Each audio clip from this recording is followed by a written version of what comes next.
द्वारावती सकल भाग्यवती उपेक्ष द्वारावती सकल भाग्यवती उपेक्ष गोपाल बाल ललनाकर पूजनं च गोपाल बाल ललनाकर पूजनं च द्वारावती सकल भाग्यवती उपेक्ष गोपाल बाल ललनाकर पूजनं च. ನೆರವಿನ ಹಸ್ತದ ಮನೆ ಇವತ್ತಿಗೆ 99 ಪೂರ್ತಿಯಾಗಿದೆ. ಇವತ್ತಿನ ಫಲಾನುಭವಿ ಇದೆ ಮೂಡುಕುಕ್ಕುಡೆಯ ಹರ್ಷಿತ್. ಹಳೆಯ ಮನೆ ಇತ್ತು. ಇಲ್ಲಿಗೆ ಭೇಟಿ ನೀಡಿದಾಗ ಒಂದು ಬದಿ ಮಣ್ಣಿನ ಗೋಡೆ ಪೂರ್ತಿ ಜರ್ಜರಿತವಾಗಿ ಬೀಳುವ ಸ್ಥಿತಿಯಲ್ಲಿತ್ತು. ಮರದ ಮಾಡು ಪೂರ್ತಿ ಅದು ಗೆದ್ದಲು ಹಿಡಿದು ಬೀಳುವ ಸ್ಥಿತಿಯಲ್ಲಿತ್ತು.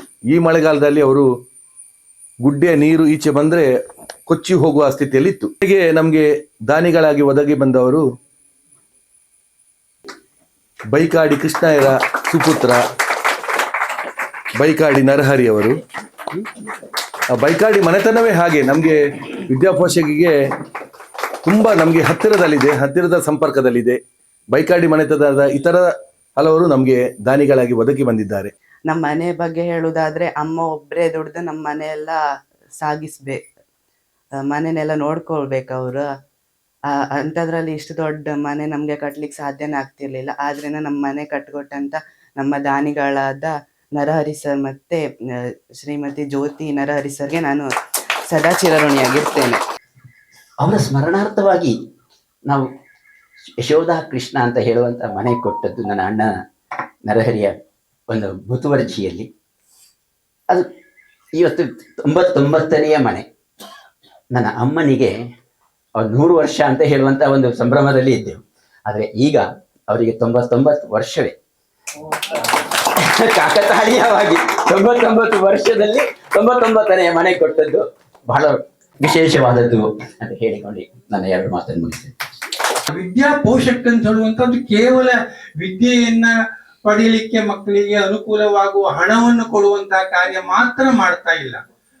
ಅನೇಕರು ಇವತ್ತು ವಿದ್ಯಾರ್ಥಿಗಳಿಗೆ ಸ್ಕಾಲರ್ಶಿಪ್ ಎಲ್ಲ ಕೊಡ್ತಾರೆ. ಆದ್ರೆ ಕೊಟ್ರೆ ಮುಗೀತವರದ್ದು, ಮುಂದೇನಾಗತ್ತೆ, ಅವ್ರು ಓದ್ತಾರ ಬಿಡ್ತಾರ ಅದರ ಕಡೆಗೆ ಯಾರಿಗೂ ಗಮನ ಇರೋದಿಲ್ಲ. ಆದರೆ ಅವರು ಮಾತ್ರ ಆ ಬಗ್ಗೆ ಅತ್ಯಂತ ಕಾಳಜಿಯಿಂದ ಗಮನ ಕೊಡ್ತಾರೆ. ವ್ಯವಸ್ಥೆಯನ್ನ ಮಾಡಿಕೊಡುವಂತಹ ಜವಾಬ್ದಾರಿ ಹೊತ್ತದ್ದು ವಿದ್ಯಾ ಪೋಷಕ್. ಅದರ ಇನ್ನೊಂದು ಕವಲಾಗಿರುವಂತ ಆಶ್ರಯ ದಾನವನ್ನ ಮಾಡುವಂತಹದ್ದು. ಇಂತಹ ಒಂದು ಕಾರ್ಯವನ್ನ ಮಾಡುವಂತಹ ಕಲಾರಂಗ ಅಂತ ಹೇಳುವಂತಹದ್ದು ಬಹುಶಃ ವಿಶ್ವದಲ್ಲಿ ಯಾವುದೂ ಇನ್ನೊಂದು ಇರ್ಲಿಕ್ಕಿಲ್ಲ. ಇದು ನಿರಂತರವಾಗಿ ಸಾಕ್ತಾ ಇರಲಿ. ಆಕ್ಟಿವಿಟೀಸ್ ಹತ್ತಿರದಿಂದ ನಾವು ನೋಡ್ತಾ ಇರುವಾಗ ಇದೇ ವಿದ್ಯಾಪೋಷಕ್ ಮತ್ತೆ ಈ ವಿದ್ಯಾಪೋಷಕ ಅಭ್ಯರ್ಥಿಗಳಿಗೆ ಇವರು ಮನೆ ಕಟ್ಟಿಸಿಕೊಡುವ ಒಂದು ಕಾರ್ಯಕ್ರಮವನ್ನು ಕೇಳಿ ನೋಡಿ ನನಗೆ ತುಂಬ ಸಂತೋಷ ಆಯಿತು. ಆವಾಗಲೇ ಮನಸ್ಸಿಗೆ ಬಂದಿದೆ. ಆದರೆ ಇಟ್ ಟುಕ್ ಸಮ್ ಟೈಮ್, 1 ವರ್ಷ 2 ವರ್ಷ ಈಗ ಆಗುವಾಗ ಒಂದು 60-70 ಮನೆಯವರೆಗೆ ಬಂದರು. 60-70 ಮನೆ ಹತ್ತಿರ ಬರುವಾಗ ನಾನು ಎಂತಿದೆ, ನನ್ನ ತಾಯಿಯವರಿಗೆ 100ನೇ ವರ್ಷ ಬರುವಾಗ ಅವರ ಹೆಸರಲ್ಲಿ ನೆನಪಿನಲ್ಲಿ ಒಂದು ಮನೆ ಕೊಡಬೇಕು ಅಂತ ಹೇಳಿಕೊಂಡು ನನಗೆ ಒಂದು ಮನಸ್ಸಿಗೆ ಬಂದು ಅವ್ರ ಹತ್ರ ಕೇಳಿದೆ. ಆಯ್ತಂತ ಹೇಳಿದ್ರು. ಸೊ ನಿಮಗೆ 99ನೇ ಮನೆ ಕೊಡ್ತೇನೆ ಅಂತ ಹೇಳಿದರು. ಓಕೆ, 99ನೇ ಮನೆಗೆ ಆಗ್ಬೋದು ಅಂತ ಹೇಳಿದೆ.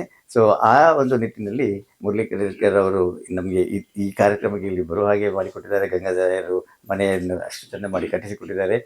ಈ ಮನೆ ನಮ್ಮ ಹರ್ಷಿತ್ ಮತ್ತು ಅವರ ಮನೆಯವರಿಗೆ ಹಸ್ತಾಂತರಕ್ಕೆ ನಮಗೆ ತುಂಬ ಸಂತೋಷ ಆಗ್ತಾ ಉಂಟು. I am happy because for Harshit and this family the occasion of this beautiful house Yashoda Krishna. Because a house is not a house. I see it as a new phase in their life, a new phase of security, of possibilities of what their future can be. I really appreciate the effort by Yakshagana Kalarangam. I never knew this kind of initiatives were happening. not only that, I think, providing basic facilities like a house is very important, but also what they're doing in terms of education, because that is permanent and that creates an opportunity for build their future, and those people will go on to create jobs, so we don't have such situations in the future. ಎಲ್ಲ ದೃಷ್ಟಿಯಲ್ಲೂ ಇಡೀ ಮನುಷ್ಯನ ಜೀವನ ಅಂತ ನಡೆಯುವುದು ಒಂದು ಮನೆಯಲ್ಲಿ. ಆ ಮನೆಯೇ ಸರಿಯಾಗಿ ಒಬ್ಬನ ಕೈಯಲ್ಲಿ ಇಲ್ಲ ಅಂತಂದರೆ ಅವನ ಬದುಕು ಹೇಗಿರ್ಬೋದು? ಅಂತಹ ಬದುಕನ್ನು ಅವನು ಇಷ್ಟವರೆಗೆ ಅನುಭವಿಸಿಕೊಂಡು ಬಂದಿದ್ದಾರೆ ಹೇಳಿದರೆ, ಅದರಲ್ಲಿಯೂ 88% ಮಾರ್ಕ್ ತೆಗೆದುಕೊಂಡು ಅವ ತನ್ನ ಜೀವನವನ್ನು ಸಾಧಿಸಿದ್ದಾನೆ ಹೇಳಿದರೆ ಅವನ ಆ ಛಲಕ್ಕೆ ಮೆಚ್ಚಬೇಕು. ಆದರೆ ಹಾಗಾಗಿ ಕಷ್ಟದಲ್ಲಿ ಇದ್ದವರನ್ನು ಕಷ್ಟದಿಂದ ಮೇಲೆತ್ತಲಿಕ್ಕಾಗಿ ರಾಮದೇವರಿದ್ದರು. ಪ್ರತಿಬಿಂಬ ರೂಪವಾಗಿ ವಿದ್ಯಾಪೋಷಕ್ ಎನ್ನುವಂತಹ ಸಂಸ್ಥೆಯನ್ನು ಹುಟ್ಟುಹಾಕಿ ಕಲಾರಂಗರು ಸಹ ಕಷ್ಟದಲ್ಲಿದ್ದವರನ್ನು ಮೇಲೆತ್ತಲಿಕ್ಕೆ ಇಂತಿಂಥ ಮನೆಗಳು ಕಟ್ಟಿಕೊಡ್ತಾ ಇದ್ದಾರೆ. ಮನೆ ಕಟ್ಟಿಕೊಡೋದು ಮಾತ್ರ ಅಲ್ಲ, ಅವರಿಗೆ ವಿದ್ಯೆಯನ್ನು ಕೊಡ್ತಾರೆ. Knowledge is the power. ಆ ವಿದ್ಯೆಯಿಂದಾಗಿ 100ನೇ ಮನೆಯನ್ನು ಒತ್ತಿ ಒತ್ತಿ ಹೇಳ್ತೇನೆ, 100ನೇ ಮನೆಯನ್ನು ಫಲಾನುಭವಿಗಳೇ ಕಟ್ಟಿಕೊಟ್ಟದ್ದು ಎನ್ನುವುದು ಅದಕ್ಕೆ ನಿದರ್ಶನ.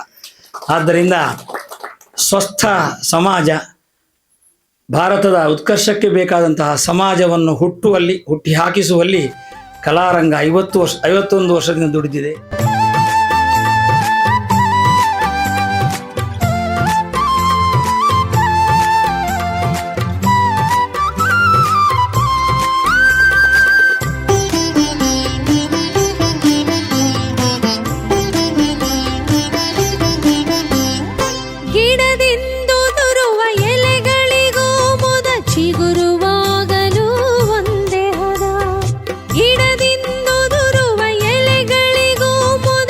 ಚಿಗುರುವಾಗಲೂ ಒಂದೇ ಹದ. ನೆಲದ ಒಡಲಿನೊಳಗೇನು ನಡೆಯುವುದೋ ಎಲ್ಲಿ ಕುಳಿತಿಹನು ಕಲಾವಿದ. ಹೂವು ಹೊರಳುವವು ಸೂರ್ಯನ ಕಡೆಗೆ, ನಮ್ಮ ದಾರಿ ಬರಿ ಚಂದ್ರನವರೆಗೆ.